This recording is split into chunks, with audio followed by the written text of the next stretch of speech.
In life, we all face moments when the weight of our past seems unbearable. Whether it's past mistakes, regrets, or pain, our history often clings to us like a shadow, hindering us from fully embracing the present and future that God has prepared for us. Yet, in the journey of faith, God calls us to let go of the past, not as a punishment, but as an invitation to step into something greater than we could ever imagine.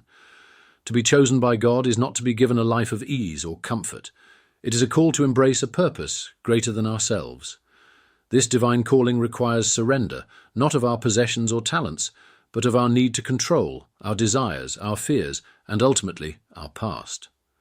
God calls us to trust Him fully and to walk into the future He has designed without the burden of our previous mistakes or the limitations we place on ourselves. This surrender is not easy, but it is essential for our growth as believers. Throughout the Bible, we see countless examples of individuals who were chosen by God, but their journeys were not without struggle. The story of Abraham is a prime example. When God called Abraham to leave his home and journey to an unknown land, He didn't provide all the answers up front. Abraham was asked to let go of his past, his security, and even his understanding of the world. In faith, Abraham obeyed, not knowing exactly what lay ahead, but trusting in God's plan. It was this act of letting go of his own desires and his past that allowed him to step into the promise that God had for him. Similarly, in the New Testament, the Apostle Paul's transformation offers a striking illustration of how God uses our willingness to let go of the past to shape our future. Before his conversion, Paul, then Saul, persecuted Christians and lived with a sense of superiority. But after encountering Jesus on the road to Damascus, Paul was radically transformed. He chose to let go of his past sins, his pride, and his identity as a persecutor of Christians. In doing so, Paul became one of the most influential apostles in spreading the gospel.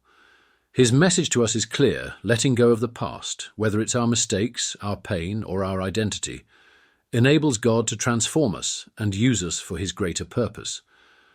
Letting go of the past is not simply about moving forward. It is about releasing the hold that our history has on us. Our past can often be a source of shame, guilt, or fear. But God does not want us to remain in that place.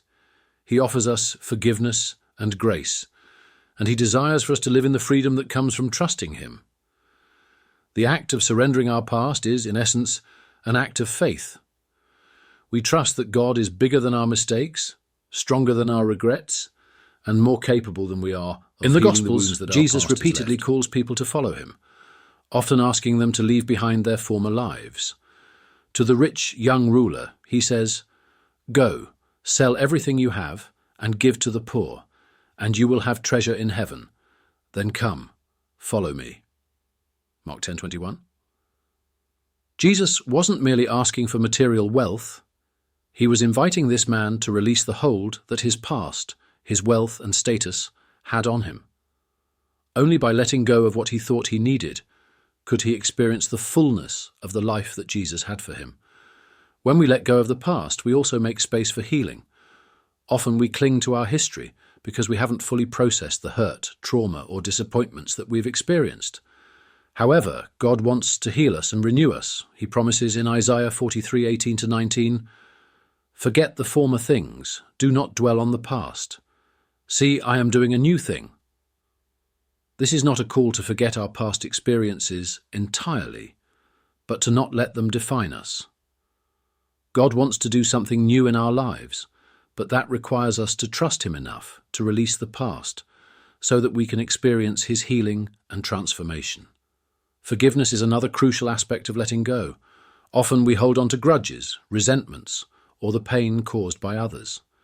This is not only detrimental to our spiritual health, but also hinders our ability to fully embrace the future God has for us.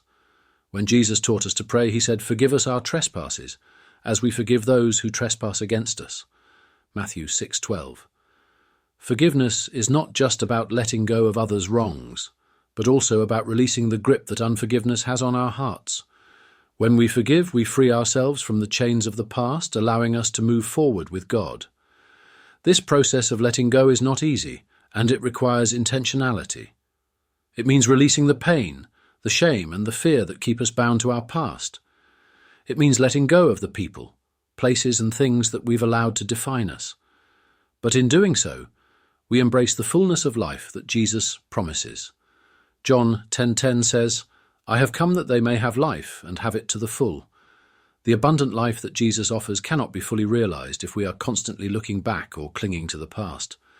It is only when we let go that we can truly experience the freedom and joy that come with walking in God's purpose for our lives.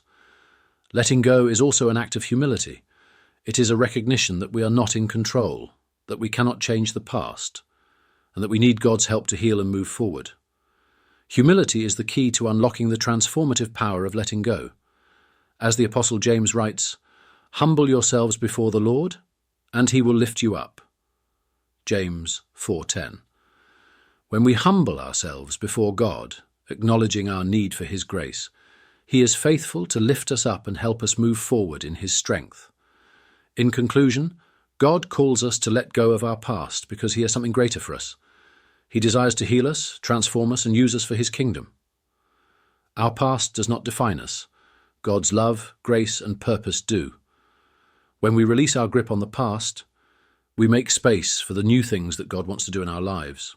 Letting go is not a one-time event, but a daily act of surrender, trusting that God is working all things together for our good. So, take that step today. Let go of the past and step into the future that God has prepared for you. In doing so, you will find that you have been chosen not for your own sake, but for the sake of others, and for the glory of the one who called you.